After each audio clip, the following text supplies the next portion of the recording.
It's week 14, day 2.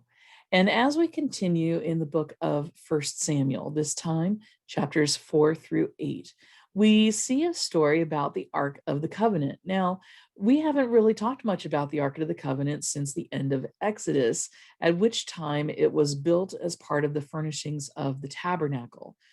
We did see it again at the beginning of Joshua when the priests carried the Ark of the Covenant across the Jordan, and it stopped the waters, and much in the same way that the Red Sea was parted so that the people could pass over into or out of Egypt. We see the same thing happen at the Jordan so they can pass over safely into the promised land. Well, there is a battle between the Israelites and their enemies to the southwest, the Philistines. And yes, we finally hear a good bit about the Philistines here. The priest Eli and his sons are killed. Samuel now is the high priest.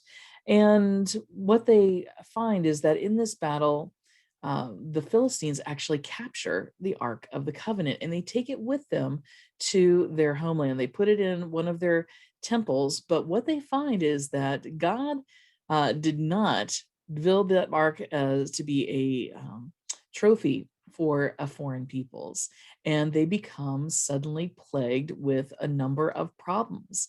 So much so that they resolve that the only way to be rid of these plagues is to actually return the ark back to Israel. And we find that Samuel indeed does rise as the final judge.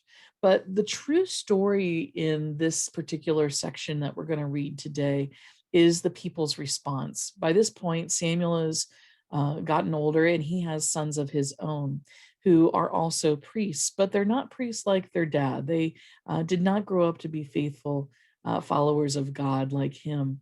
And so the people come to Samuel and they say, we want to be like the peoples that we see around us. We want a king. They say this in chapter 8, verses 4 through 9. And it breaks Samuel's heart because Samuel knows that it was always intended that the people would follow God as their king. But in verse 7, as Samuel goes to God to complain about the people's request, God gives him this: they have not rejected you, but they have rejected me. Sometimes when we ask for things, we don't realize what we're actually asking for isn't what the simple request may be, but a greater concern. When have we asked for something that actually shows that we have lost faith that God is taking care of us? Maybe we've had that in our own lives, hopefully not to the extent or the detriment that the Israelites will eventually find. But it's always important for us to carefully watch our motives. And when we ask for something, why is it?